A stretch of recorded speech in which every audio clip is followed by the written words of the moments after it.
Welcome to Franchise Revolution.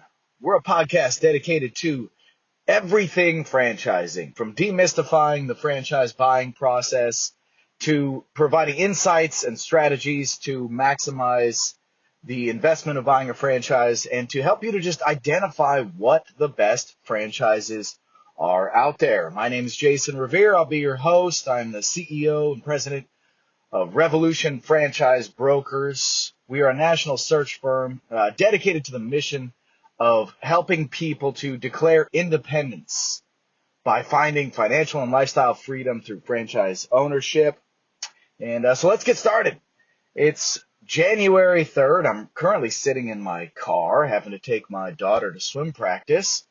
And but I didn't want to waste any time here because obviously everybody's got some resolutions that they want to uphold as they enter the new year, and it being only January 3rd here. I didn't want to waste any time, and so one of my resolutions was to actually start producing some of these podcasts. So here we go. But again, today we're really going to focus on a few of the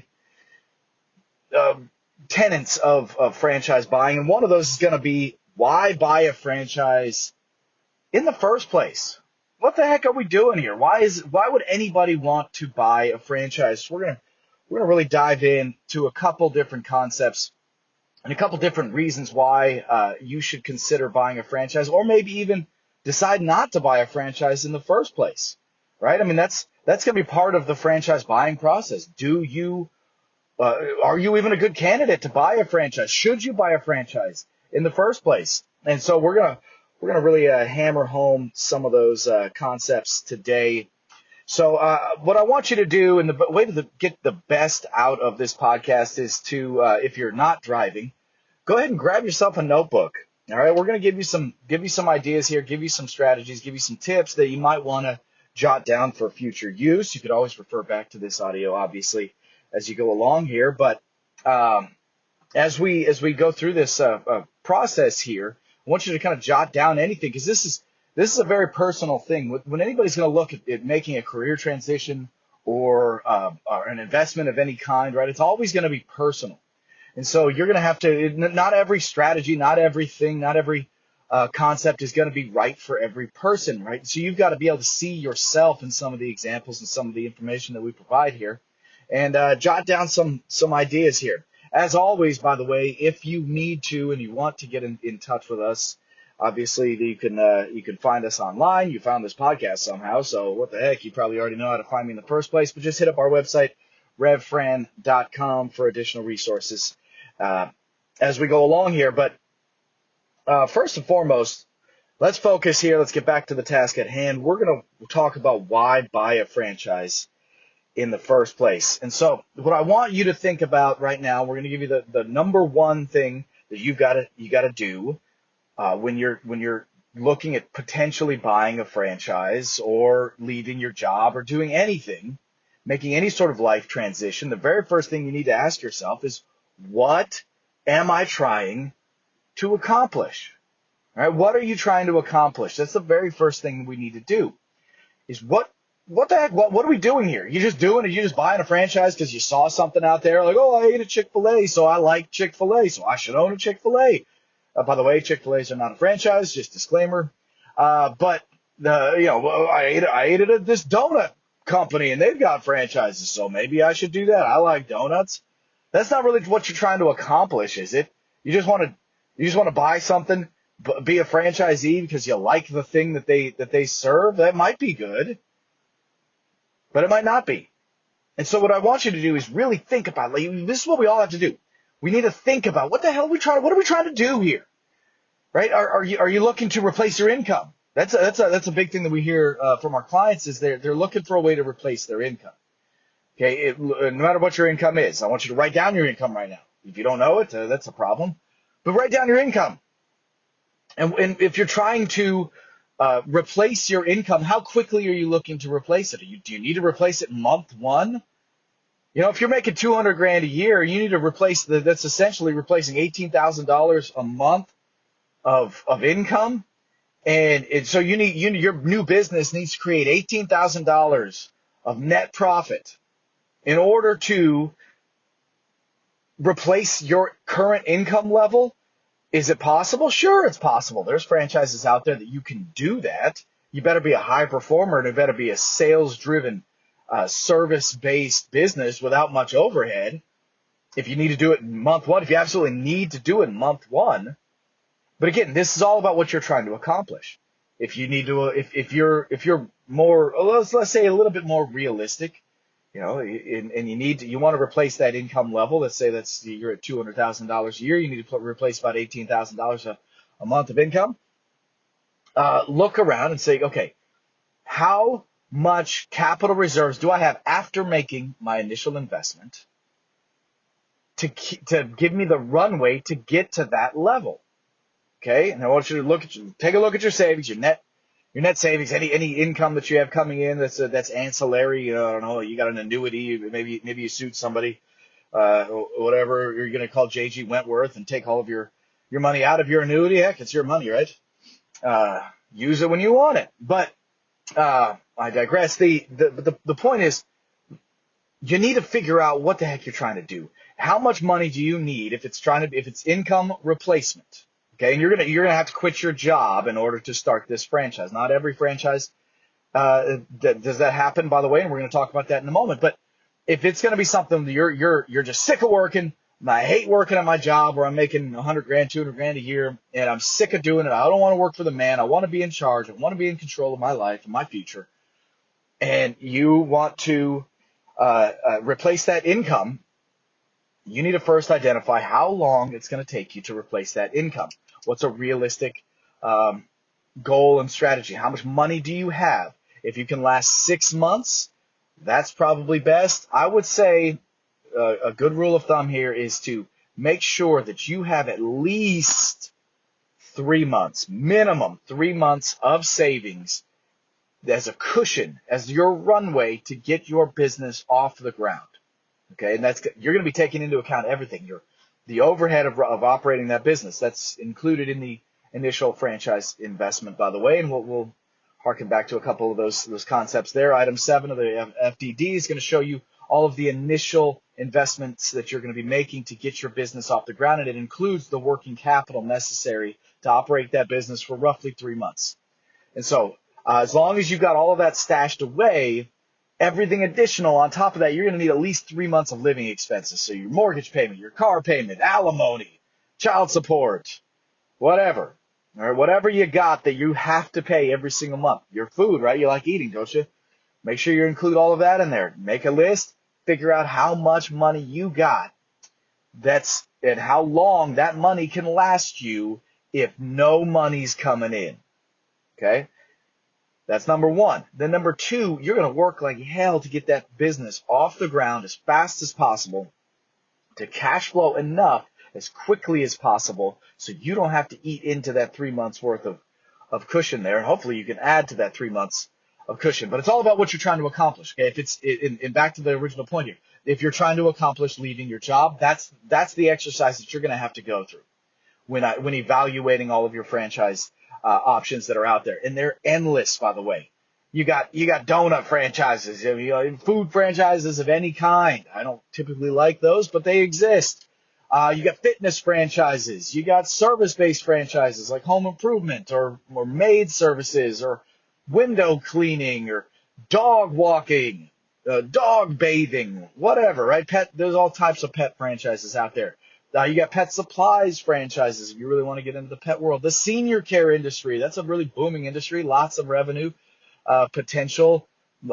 Obviously, they've got what they call the silver tsunami coming, right, where there's like 10,000 Americans every single day that turn 65. So those people are going to need care. So maybe you want to get into the senior care space. But whatever franchise industry, whatever type of franchise you want to get into, this is the exercise that you want to go to first, is what you're trying to accomplish. So if you're trying to accomplish just adding an income stream, you're going to keep your job, you want to add an income stream. Well, very first thing you need to do is eliminate all of the franchises out there, which this is the majority, that require active participation full-time by the owner. Okay? Those that don't require that are called semi-passive franchises. A semi-passive franchise means that you hire a manager and then you manage the manager. Now, if you have a job that is not flexible, that means you cannot leave, it's maybe an hourly position or something that just requires all of your attention throughout the working time that you're required to be at work, do not buy a semi-passive franchise. Okay? I'm going to say that again.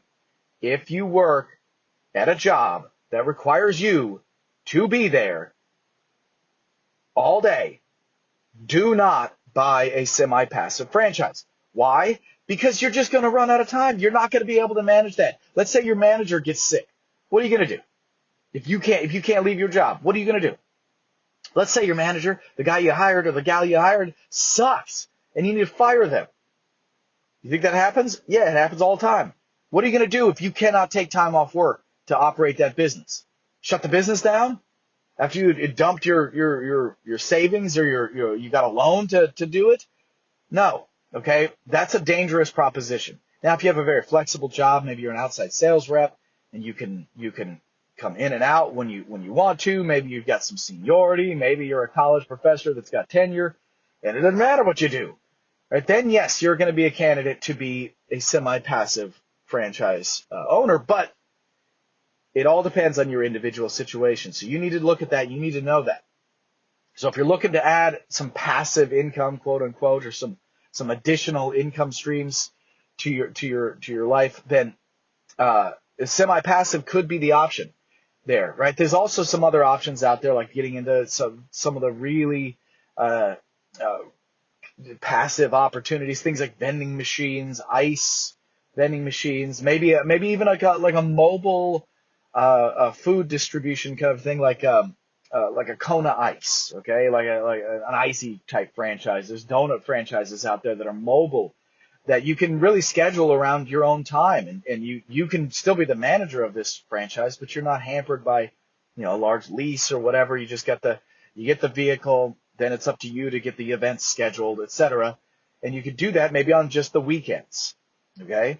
Maybe an estate sale franchise, something that you can do on the weekends as well. Maybe that could be an opportunity for you and still to keep your job. There's, again, senior care franchises. As long as you're good at evaluating people and hiring them to do the work, you might be able to work that around your work schedule and make it a semi-passive opportunity. But again, if that's what you're trying to accomplish, that's the path that you're going to need to go down. And this is exactly what we work with our clients to identify. Right? And it's hard to find these franchises. You don't know what you don't know. Maybe their ad says that it's semi-passive, but once you really start digging into the nitty-gritty of what it is to operate this business, you start to see like, oh hell, even in the best case scenario, I mean, I've got 2 hours a day of answering emails. I've got 3 hours a week of meetings with my manager and the team. Right? We're up to like, well, what is that? We're up to 10 hours, 13 hours already, just in those answering emails and scheduling meetings with your team. What about the financial outlook of your company? What about checking all your KPIs, right? Making sure that your business is healthy. Oh man, now we're talking, you're up to 18, 20 hours. If you're working a job that you have to be there 40 hours a week, now we're up to 60 hours a week, which, whatever, it's doable. But how long is it doable? Right? Are you going to get exhausted? Are you going to quit? Are you going to give up like a lot of people do? You got to know yourself. Okay. So that's that's the second thing. If you're looking at, kind of second scenario here of what we're trying to accomplish, what are common things that people are trying to accomplish. All right. Now, what if you are, let's say you're a high net worth individual. You got $500,000 cash. You got an amazing job. You got a bunch of other assets. Maybe you own some Airbnbs, maybe some rental properties. Maybe even you got a couple other businesses, and you just want to stack on top of that and have a business that's fully passive. Okay, there are fully passive options out there. By the way, those fully passive options are not real estate. Ask anybody that owns an Airbnb and or an investment, portfolio of investment properties. Ask them if it's fully passive. It's not. Okay, don't be fooled. There's lots of stuff you got to do. So it's not a fully passive thing. And truthfully, there really is no such thing as a fully passive business opportunity. If you want to be fully passive, take your money, put it in the stock market. Okay, that's passive. You have no control. You got no say of what's going on. You can't check the company out, see if it's Enron, and maybe it's they're cooking the books. You have no idea. Okay, but again, if you want to have some element of control over your investments and where your money's going, the franchise can be a good opportunity for you, but you got to know where to look. Right? There are fully passive franchise opportunities out there. And what does that look like? Well, a fully passive franchise is a franchise that they actually hire the manager for you. You might have to legally, quote unquote, hire them, but they're going to source them. They're going to tell you who to hire. You then make the decision, I'm using air quotes here, to hire that person. Okay, that person gets hired, franchisor trains them, the franchisor holds them accountable to the things that are necessary to run that business.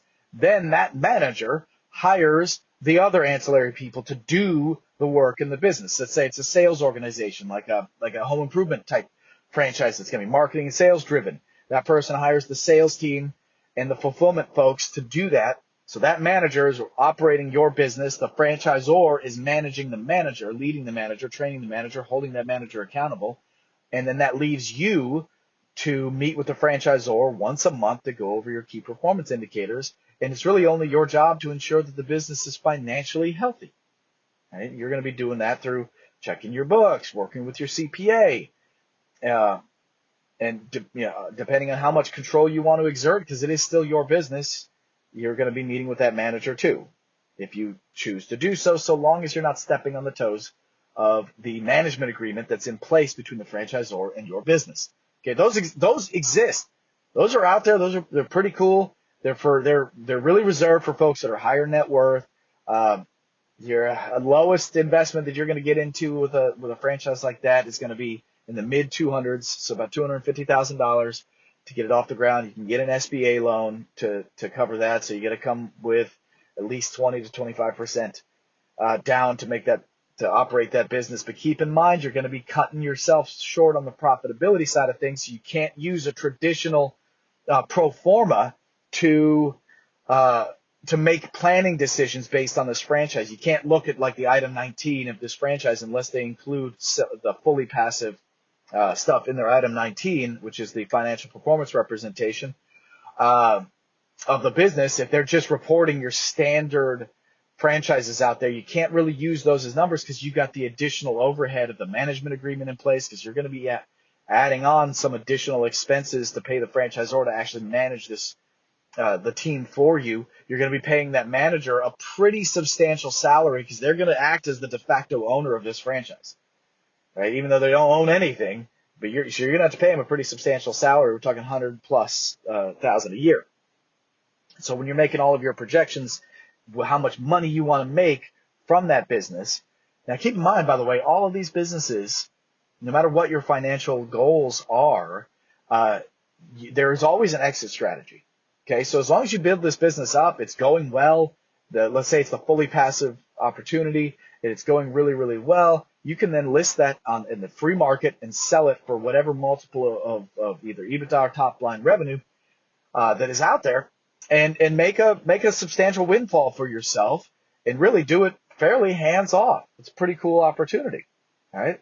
And by the way, that the sales price of that business is not going to have any impact on whether it's a managed agreement through the franchisor where it's fully passive, or if you were the owner operator, right? You're still going to be able to sell that thing for a multiple. And so a lot of pretty cool options for people out there on the financial side of things. But again, it's all about what you want to accomplish. Back to the original point. If you're just doing it as a passion play, you just want to be in control of your life and control of your either financial or lifestyle, those exist out there too. Let's say you don't need to make a whole ton of money. Let's say you only need to make 50, 60 grand a year. Then your options are endless, right? You got to find, then we can find something that you can align your passions with. You can find something like, let's say you really like being with people. You're a very social type person, and you like providing like a fun atmosphere for people to be in. You can get into any sort of like event type franchise where like people come in, maybe it's like one of those niche things, like they're throwing axes or whatever. They're shooting a bow and arrows at stuff. Maybe it's a trampoline type park, right? Who knows? Maybe you like that kind of stuff. Maybe it's like a kids activity like Legos. Those franchises exist and they could be very good for the right person. Maybe you like providing an environment for people to come and have a drink after work, right? There's franchises out there like that are pretty cool. They're pretty low to get into. They're super fun. You open it up and they can be very low overhead. By the way, there's a franchise I work with that is extremely low overhead, very low on the initial investment, about 250, 260 grand to get it off the ground. Cash flows a ton, so you can still check off the financial box, and you get to have fun hanging out with people and providing them wine and beers and wine slushies and things like that while they go about their day doing whatever they were there to do in the first place. I know I'm being a little clandestine, but it's a cool franchise. So call us up if you want to learn more about that franchise. But again, everything harkens back to that. That's always going to be the very first step that you need to take is how much or what are you trying to accomplish? All right. Beating that point to a pulp. So we're going to move on to the next thing that you need to consider when making the decision whether or not you should be investing into a franchise. The second thing is how much can you invest? Okay. How much can you invest? How much can you invest comfortably where it's not going to be a stretch? You don't want the F word creeping in, right? Fear. We don't want to have that happen. So you need to be comfortable with the amount of investment that's going to be made. What's your risk tolerance like? Do you want to take on debt equity to fund this business? Do you want to have investor equity to fund this business? Bring on partners. Or do you want to just do it all on your own, bootstrap it, pay cash, and get rocking and rolling? It all depends on what you want to do. But as I remember the first example there, make sure that you keep enough savings backed up to cover your living expenses for a minimum of 3 months. So you want to look at that. How much can you invest? And that's going to eliminate your options pretty rapidly. But the good news is, this is a little secret that I'm going to share with you. Not every franchise that is out there, the quality of those franchises are not dictated by the initial investment. Okay, I'm going to say that again because I kind of butchered what I was trying to say there. The quality of the franchise is very rarely dictated by the investment. Right? It's not like buying a car where the more you spend, the better the car is. Right? That's not the way this works in the franchise world. Some of the best franchises that I've seen that I know that exist out there, this is again a little secret for you, are right around $70,000 to $75,000 investment. All right. $70,000 to $75,000 investment. You'll make more money than you will with almost any franchise that's going to be to the $200,000 to $300,000 investment range, even more. Now, there are franchises out there that are $1 million plus to get into that earn $150K a year of EBITDA. Look at Dunkin' Donuts, man. Dunkin' Donuts. Oh, everybody loves Dunkin' Donuts, right? Oh, look at that, dude. Big buildings, big brand, huge national advertising campaigns. I mean, if you want to make 60 grand a year, great. Go buy a Dunkin' Donuts. Sounds great. A Subway, right? If you want to make 40 grand a year and wearing a hairnet all day, great. Go do a Subway. And that's about $450,000, $400,000 to get the business up and running. There are businesses, again, out there, $70,000 investment, $70,000 investment, and you can make as much money as you want because they're endlessly scalable, single location, single investment, scalable businesses. Now, there's a trade-off. There's always a trade-off, okay? You sure as heck better be real good at building a sales team and delivering the marketing message and purveying that business into your community, okay? Going to every chamber of commerce meeting, going to home shows or different trade shows, depending on what it is that you have to offer. If it's senior care, by the way, senior care, you can make a killing off of with a $60,000, $70,000 investment, $100,000 investment. I mean, you could turn around and make a lot of money doing it, but it all depends on how much you're willing to execute, how good you are at executing on these strategies that they do. Okay. That's the number 2 is how much you can invest. Okay, if you want to help look at that, hit our website and look at in the resources section. There's a financial qualifications assessment in there. If you fill it out, you'll be able to see what type of franchises you can afford. All right. Up next, number 3, I think we're on. Are you cut out to be a business owner? This is something you have to decide for yourself before investing in a franchise. Are you cut out to be a business owner? It's gut check time, right? Do I have the mental makeup? Can I deal with the ebbs and flows of business? Listen, you're gonna have some highs in business, and you're gonna have a ton of lows. And are you gonna be the person that just folds under pressure, quits when the going gets hard, or are you're gonna pull up your pants and get to work when things get hard, because things do get hard. So are you cut out to being a business owner? It's an assessment that you need to make on yourself. You know yourself better than anybody else does. Okay? Because no matter what, franchise, non-franchise, the buck stops with you. You're the business owner. It's their system, your business. You have to be the type of person that can handle that, right? You take the utmost responsibility for your outcomes. Right? If you're the kind of person who plays the blame game, then stay out of business ownership. There's nobody to blame but yourself. Oh, the marketing sucks and the franchisor is providing. Okay, great. Who cares? What are you going to do about it? Right? Now, I'm not saying the marketing sucks, by the way. You shouldn't be buying a franchise if the marketing sucks, but maybe sometimes it does. Maybe it does. But what are you going to do about it? The economy is bad. Oh, boo-hoo. The economy's always bad. Right? The economy isn't going to affect your business, your ability to steal market share, take market share away from your competitors. And so these are the things that you need to consider. You need to look at yourself. Am I cut out for being a business owner? And I like to use this example, by the way, when it comes to buying a franchise. All right, so buying a franchise, if you're going to be a business owner, there are things that you have to do. If you're going to start a business from scratch, there are things you're going to have that you don't necessarily have to have when you're buying a franchise.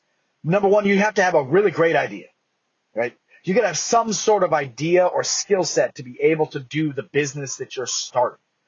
Okay? You need to understand the industry exceedingly well. Maybe you've got some sort of cool idea or an app or whatever, right?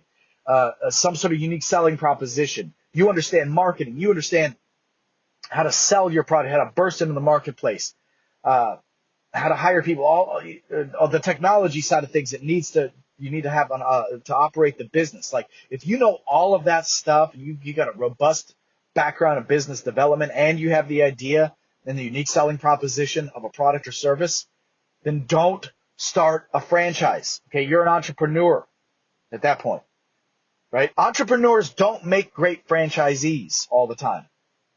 Because being an entrepreneur sometimes means that you have that pig-headed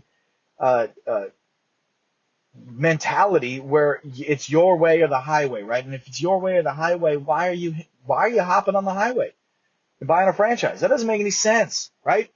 And so if you have that, if that's who you are, then steer clear of the franchises. Don't buy one. Very simple. Just don't buy one if that's who you are. If you've got all of those makeup, and here's why.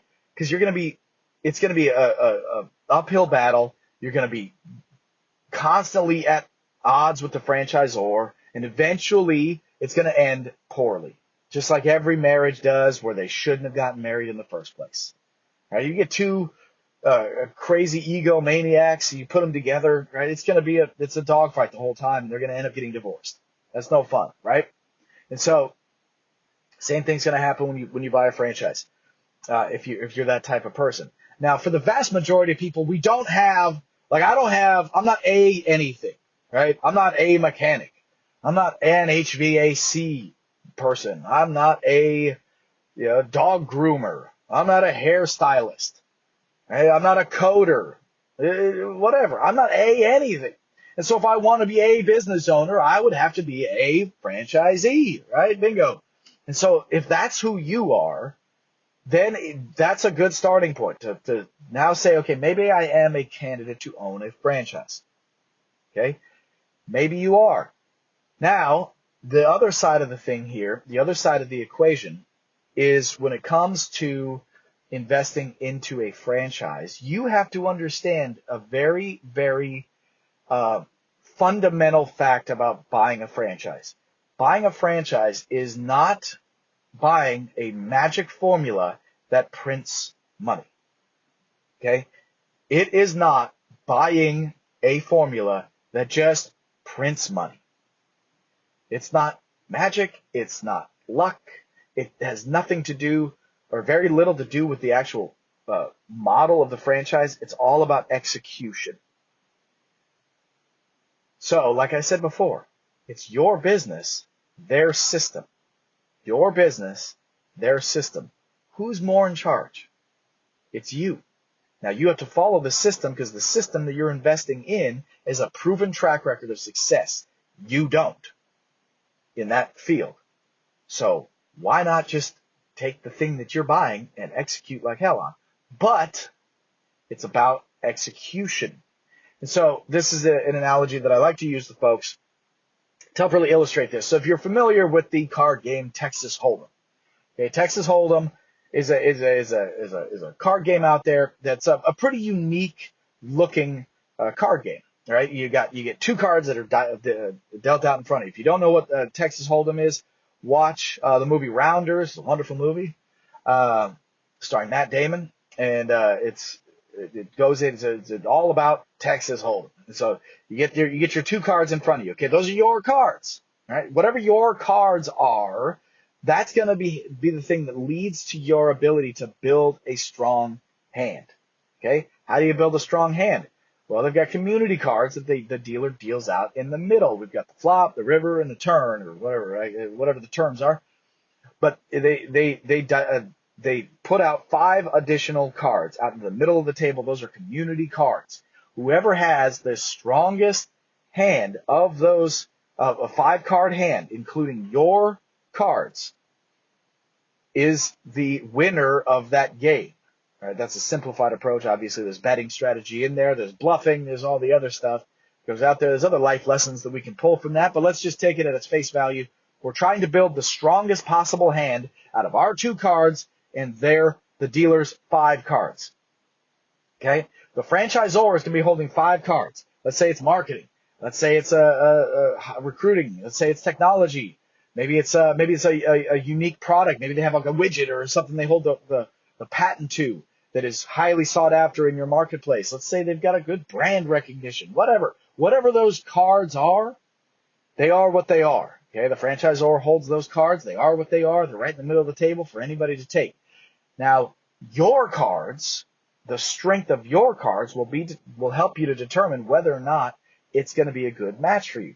Let's say you're holding a good marketing card and a good sales ability card. Okay, so you got the marketing sales thing locked down.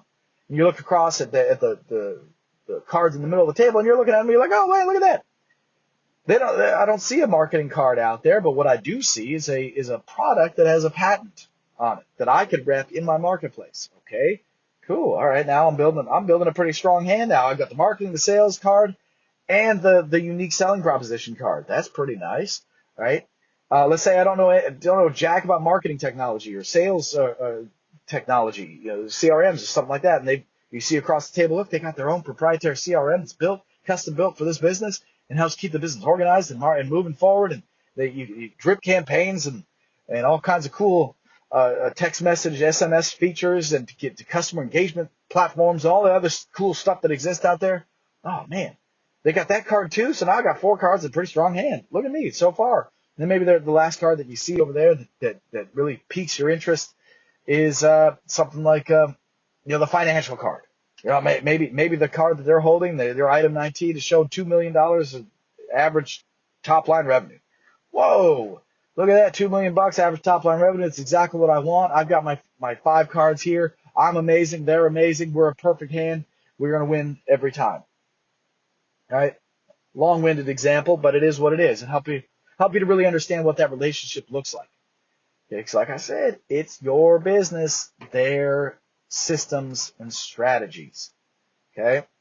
So, now all of that being said, why should you buy a franchise? I don't know. This is up to you to decide, right? All I know is when we work together, and if we work with clientele, this is the exercise that we're going to go through with them to help them to identify this. Listen, there's 5,000 different franchises out there. All right, I don't know, 4,000, 3,500, You can find different numbers out there. But let's go with 5,000 because that's probably the most accurate. There's 5,000 different franchises out there. You can buy one. What the hell? Like, what are you going to do? One out of 5,000. I mean, that's the proverbial needle in a haystack, right? My goodness. What are we going to do? One out of 5,000. How are we going to vet these things? Well, you got to start eliminating things, right? This is an exercise of elimination, not choosing. Because there's too many to just choose from. Like, oh, I like this. Well, who knows? Great, you like it. What do you like about it? You like the brand? You like the product? Who cares? Does anybody else like it? Maybe they do. Maybe they don't. We don't know yet, right? And this is the exercise that we're going to go through. This is what we do with our clients. We just go through this process here. Like, figure it out. What are we looking to accomplish? How much money you got? And are you cut out to be a business owner? Those are the three things we look at. What are you trying to accomplish? How much can you invest? And are you cut out to be a business owner? Once you figure all that stuff out, then it's pretty easy. We'll eliminate them all down. You look at them. You're like, okay, I like this one. Great. You're never going to find a perfect franchise, by the way. It's like the old adage, if you're looking at joining a new church because you want to find the perfect church, don't join it because you'll ruin it. Right? There's no such thing as perfect franchise. Every franchise has its flaws, but it's about are you perfect together? Right? Is your 5-card hand strong enough to go and dominate, to hit the goals that you lined out on what you were trying to accomplish in that first step? If they are, then it's a good fit. Don't pass up good for trying to find perfection. Okay? So that's it on today's episode of the Franchise Revolution podcast. Went a little longer than I imagined I would, but thanks for sticking with me for today. On our next episode, just a little teaser. This is what they call in the biz, a teaser, right? Our next episode, we're going to focus on obsession, okay? Obsession, not the perfume or cologne. We're going to talk about obsession and how to identify if a franchisor has the right amount of obsession to help number one, be aligned with you, but also to help you as you go into becoming a business owner of that franchise. There's a lot of, success leaves clues, as they say. Well, obsession leaves clues as well. And if your franchisor is not obsessed with the success of both the business model and of their franchisees, then they probably are not a great fit for the masses, for the majority of people. Now, if your obsession is strong, you might be able to make up for some deficiencies, as we talked about before. If you're holding the obsession card, you might be able to make up for it. But we're going to look for and the importance of what obsession looks like and how it manifests itself into the success of a franchisor or franchisee relationship. We're going to do that on our next episode. But again, thank you so much for tuning in today. Hit up our website, revfran.com, REVFRAN.com. If you want to find additional episodes, subscribe if you like what you heard. And heck, subscribe if you didn't like what you heard too. I don't know why everybody says just if you liked it. No, just subscribe. Who cares? It's not going to cost you anything to subscribe yet. So just subscribe. Don't care. Subscribe. Leave us some comments. Leave us a review. Those kinds of things help, I've been told. So, again, thanks for joining us today. Be excellent, and we'll catch you on the next episode of Franchise Revolution.